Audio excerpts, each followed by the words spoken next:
Welcome back to middle education. जैसे कि आपको पता है कि क्लास 9th के साइंस सब्जेक्ट की हम लगातार तैयारी करा रहे हैं, वो भी पूरी पूरी तैयारी हमारी परीक्षा अध्ययन से हो रही है। स्टूडेंट्स, ऑलरेडी हमने 2 लेक्चर ले लिया है।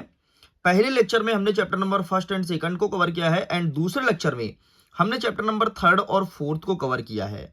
एंड आज के इस वीडियो में ये हमारा लेक्चर नंबर थर्ड होने जा रहा है, एंड चैप्टर नंबर फिफ्थ और सिक्स्थ को बहुत अच्छे से कवर करेंगे। मोस्ट आईएमपी क्वेश्चंस को जल्दी जल्दी टिक करा देंगे कौन कौन सा हमारे एग्जाम में आएगा, और बहुत सारी चीजें हम आपको समझाने भी वाले हैं। तो चलिए सीधे जंप करते हैं चैप्टर नंबर फिफ्थ, जहां से आएगा 6 नंबर का, और चैप्टर नंबर 6 जहां से आएगा 7 नंबर का। तो ये रहेगा हमारे पेज नंबर 51 में, एंड इसे मैं ओपन कर लेता हूं, फिर आपके सामने रखते हैं जल्दी जल्दी क्वेश्चंस। तो ये रहा चैप्टर नंबर फिफ्थ। थोड़ी मैं इसे जूम करता हूं ताकि आपका नजर टोटल ऑन स्क्रीन होना चाहिए। Okay, all right.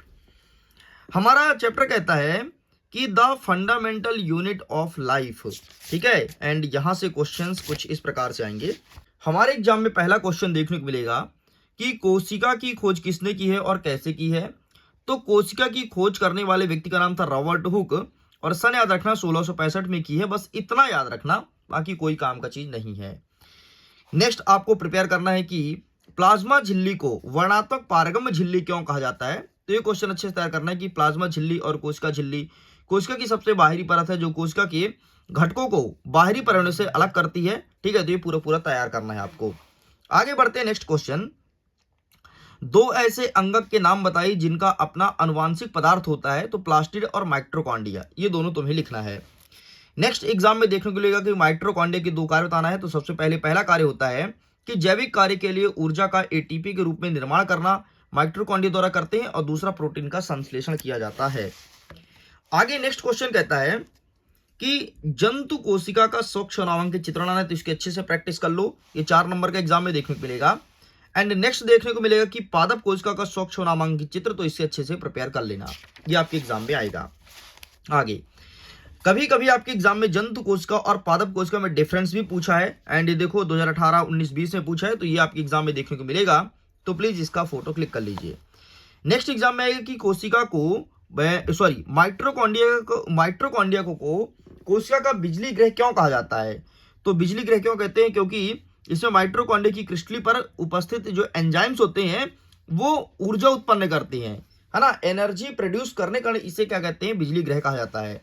लाइसोसोम का कार्य तैयार करना है, बस इतना तुम्हें प्रिपेयर करना है।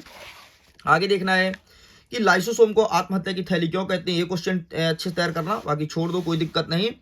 अर्धसूत्री विभाजन, ये आपको अच्छे से तैयार करना है, तो इसे भी टिक कर लीजिएगा, बाकी कोई दिक्कत नहीं, सब छोड़ दीजिए, यहां से कोई क्वेश्चन नहीं बनेगा। नेक्स्ट तुम्हें देखना है कि रिक्तिकाएं मतलब रसधनियों के प्रमुख कार्य कौन कौन से है। तो कोई कोई सेट में रिक्तिकाएं आएगा और कोई कोई सेट में रसधनियों देखने को मिलेगा, तो इसे अच्छे से तैयार करना है, बस बाकी छोड़ दो, ठीक है, कुछ नहीं पढ़ना है। एक और देख लेना अंतिम में जाते जाते प्रोकैरियोटिक और यूकैरियोटिक कोशिका में अंतर, बस इतना तुम्हें तैयार करना है इस चैप्टर से। आगे आता है तुम्हारा चैप्टर नंबर 6, है ना। आइए यहां से बता देते हैं कौन कौन से क्वेश्चंस देखने को मिलेगा टिश्यूज वाले चैप्टर से। सबसे पहले आपको देखना है कि ऊतक का डेफिनेशन क्या होता है, ठीक है, एग्जाम्पल के साथ समझाना है।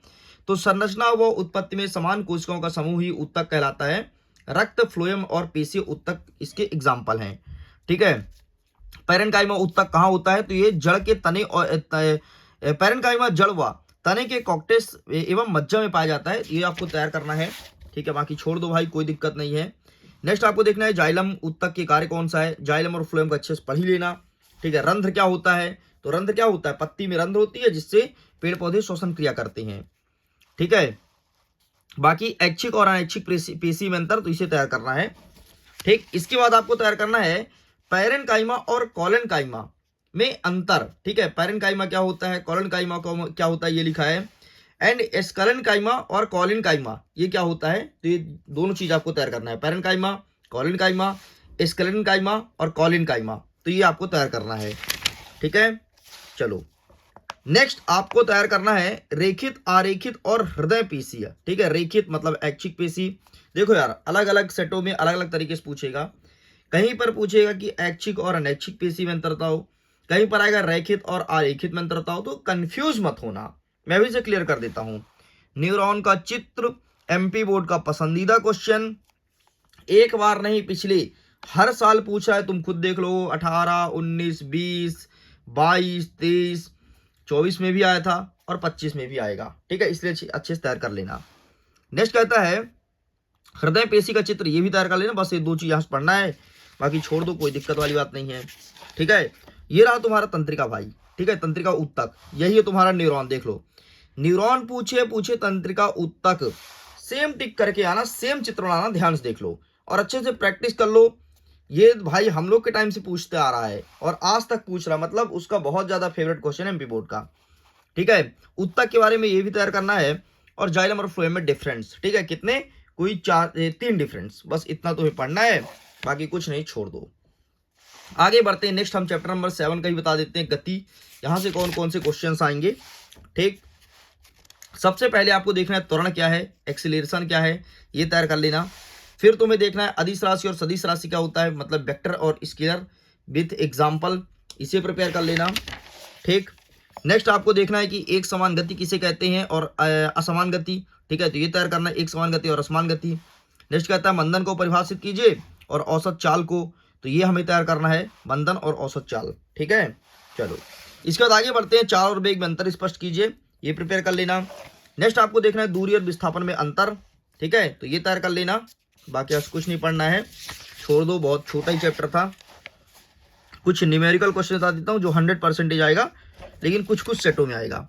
सबसे पहले ये देख लेना, ये रमा वाला ये देखने को मिलेगा और एक ये देख लेना, बस 2 न्यूमेरिकल मैं तुम्हें बता दिया इस वीडियो में। तो चलिए स्टूडेंट्स, इस प्रकार से हमने तुमसे प्रॉमिस तो किया था कि 2 चैप्टर कंप्लीट कराएंगे, लेकिन हमने 3 करा दिया। ठीक है, 5th 6th 7th कंप्लीट, अब 8 9 10 11 12 बस 2 वीडियो और आएगा और ये सब कुछ कंप्लीट हो जाएगा। तो चलिए मैं वीडियो को करता हूँ। थैंक्स फॉर वॉचिंग, खुश रहिए, पढ़ते रहिए, मुस्कुराते रहिए। जल्दी मिलेंगे चैप्टर नंबर 8 से। Thank you.